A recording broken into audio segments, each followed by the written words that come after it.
Follow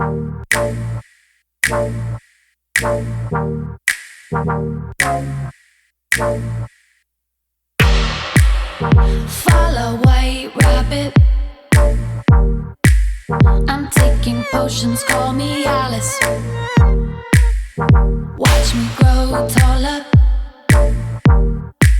Yeah, rabbit's watches in his pocket.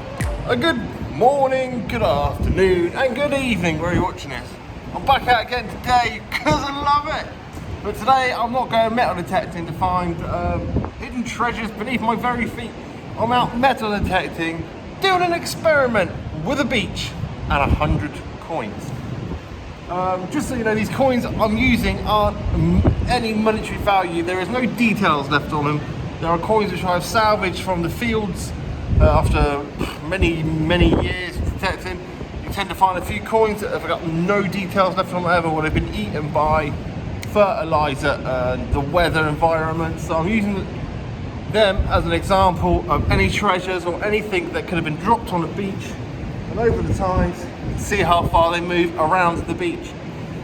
Today I'm only just doing one tidal time. This is actually the morning after the night where I actually planted them. I planted them the night before. I let the tide come in, I let the tide go back out again, and I'm out on the next morning and I've got data, but I'm going to let you see the process. Anyway, boys and girls, please hit that subscribe button. In the lockdown, I'm trying to make the most of my time. Let's gas and grim, let's get to it. Off a trot! Right, ladies and gentlemen, that way you can hear me. It's very windy out. I've now caught it at exactly the lowest point, the lowest tide I have. I'm now going to plot out where I'm going to lay my 100 coins to see the effects on what the tides have on what's laying on the beach. I've actually devised, I'm having two tests with 50 coins each. The first one's going to be a square. The second one's going to be a giant L shape, but I'm going to double the coins up to give me a better reference. At least then, you'll see on the map, which I'll show after this, if you can hear me, it's bloody hoolie blowing. You'll see a little screenshot here next of the map and where I've actually plotted out. I've done it all by GPS, so hopefully with the GPS it should pip me onto the right spots after the tide has done its work by coming all the way in to going all the way out again. But anyway, only time will tell. Where's my torch? I had a torch, man, there it is. And if it gets too dark, I've got this. So anyway, boys and girls, let's get to digging these holes. So I'll be digging the holes. I'm going about 2 inches down on each coin, so not too deep. But anyway, let's do this.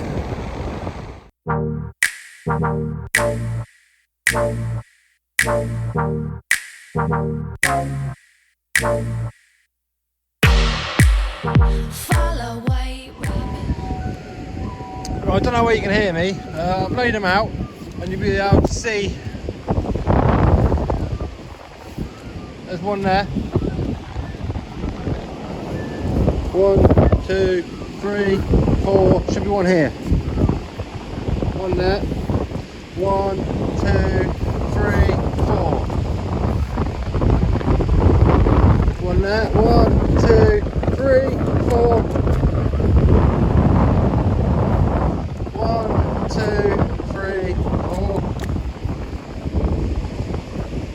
1, 2, 3, 4. Ah, where's that one gone? There it is. So yeah, that's what I'm doing. This is my square which I'm doing now. So I'm going to continue doing that, and then I'll work on my big L shape, shall we? Right, to not contaminate results of said experiment, which I'm doing this evening and continuing tomorrow morning. Over this side here, where that big flash was, I think it's some dog walker. Over this side here, I've done the L shape, which is the pier side. Over the other side of the beach, over this way, you can't really see it, can you? Well, I've done the square side over here, so hopefully that's a big enough gap then I'll switch around so you can see me. Yeah, I've done that, so hopefully 2 separate experiments, 50 coins each, won't interfere with each other. I'm going to let the tide come in. It's a rough night tonight. I hope I get at least some of these coins back because of how rough the seas are, and the tide's going to come in and just rip the whole beach apart, I think. But at least I get some sort of general idea of what happens to items that are lost on the beach and stuff through the tidal movements. This is an experiment I've been wanting to do in ages. What a better time to do it in a lockdown. So yeah. Right, now we've got to wait for Mother Nature to play its course. I'm actually going to go home, have my dinner, get some sleep, and then crack of dawn, try and find said coins. I've got a really good idea of where they are. As I said, I'm using GPS. I plotted it, GPS of the exact shapes of the L shape and the square where I've left them, hopefully. Yeah, fingers crossed. Right, see you all in the morning, nice and early. None of you having laying. Right, off a trot. I timed that just right. The heavens have just opened up. Right, lucky I don't live too far away. See you in the morning. Oh, good morning, my friends. It is 5:30 in the AM. The crack of dawn in the morn, and it's so at least it's not raining. It's still blowing an absolute mother mahooly, but sun's coming up behind me. Well, I say coming up, it's just cresting. Well, it's not even cresting, but it's a red haze. But I need to get down here and bash this out as quick as I can. So I'm going to start off with the squares. So the actual squares that I laid down last night, yesterday afternoon on the low tide. I'm going to try and find the square. I hope I find some. I hope I find the coins that I laid out. But anyway, let's gas and Grimothy and let's go dig in and let's try and find them. Right, I don't know what's worse actually, the wind blowing in my face, or the fact I've got to walk across these slippery rocks in the dark and I can't actually see them. So I might be falling on my derriere yet again. But there you go. Best chance scenario is I find all 100 coins. That would be great. At least that'll give me some more data I can actually plot and see the actual complete movements. Bad case scenario, I don't find a single bloody thing. But just one of those things I wanted to do. Right, let's crack on. Right, ladies and gentlemen, I'm down where I put the square out. I have noticed one thing already. The sand is a lot higher already, and this is after one tide. Yes, it was a bit windy, and yes, it was a bit high, like, what's the word? Rough tide, so I wouldn't think I would dump that much sand on it. Anyway, I'm going to get my grid out on my phone, see exactly where I can find it. Right. Come on, find some coins, off a trot. Well, let's go, at least I can find my first coin. They're all still here, I think. Well, they are different, they've definitely moved.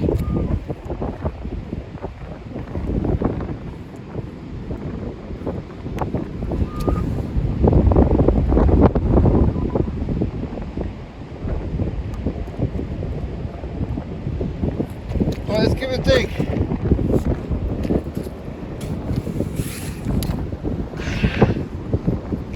I'll do this with a spade and a torch. Didn't seem very deep. I can't see anything.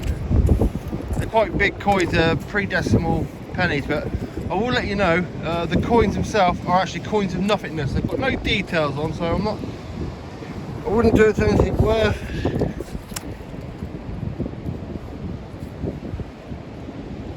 Oh, it's there, look. It's there, just heard it. Ah. There we go.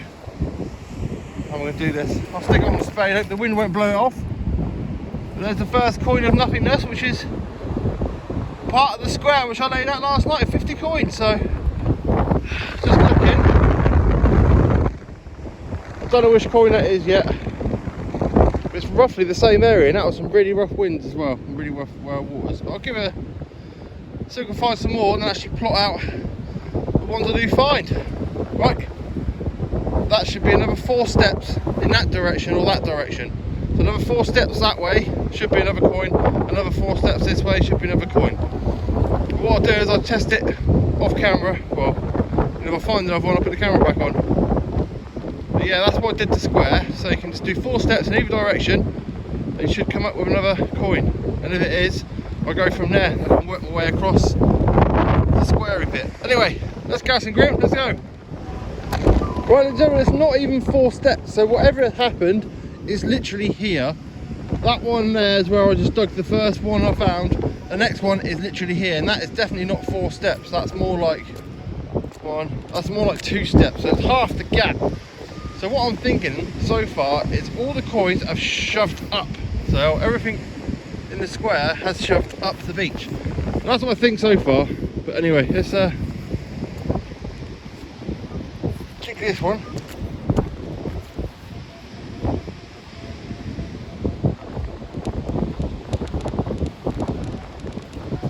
That one's really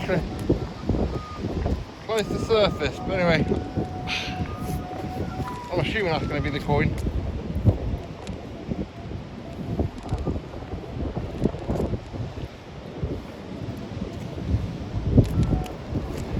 It sounds more than one, it sounds like a couple of coins actually.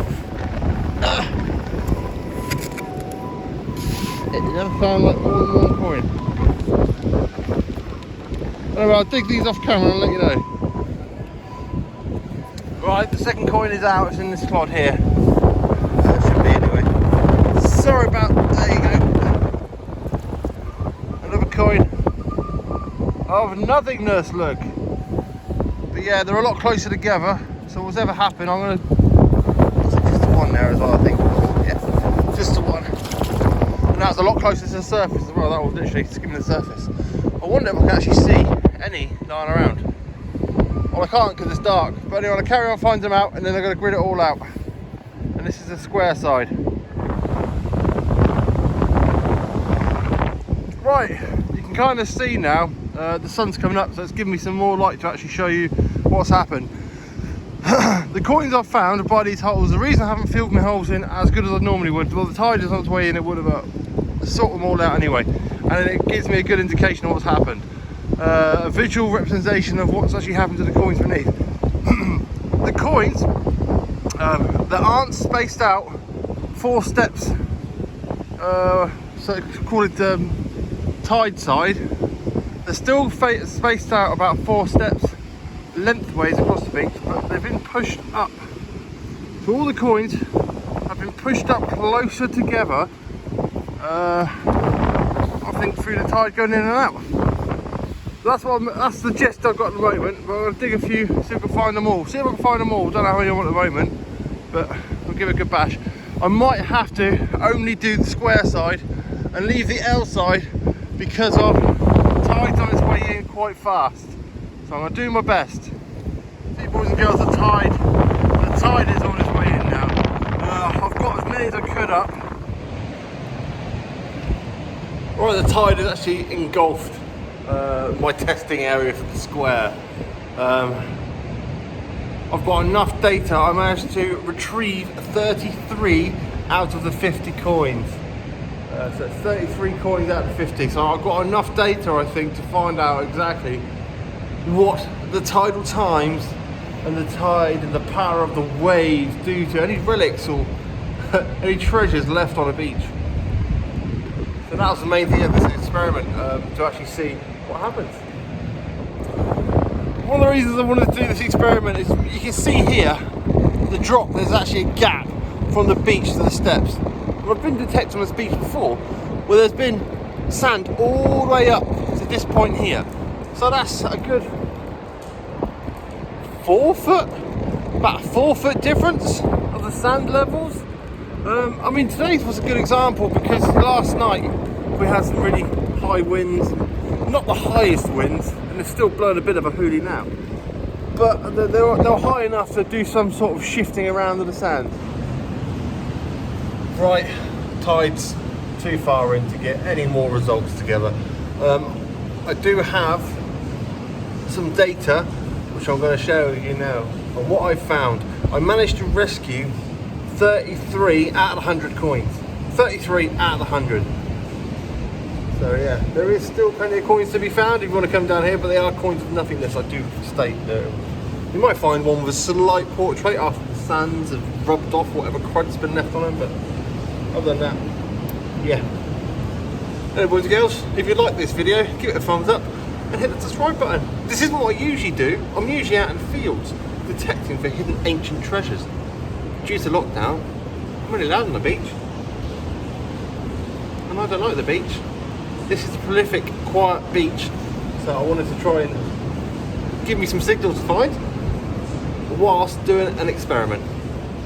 Right, boys and girls, stay safe out there and off we trot.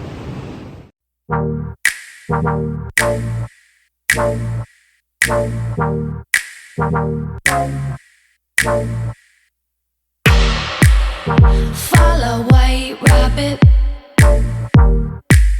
I'm taking potions, call me Alice. Watch me grow taller. Yeah, rabbit's watches in his pocket. Yeah, he stays late, but he leads me so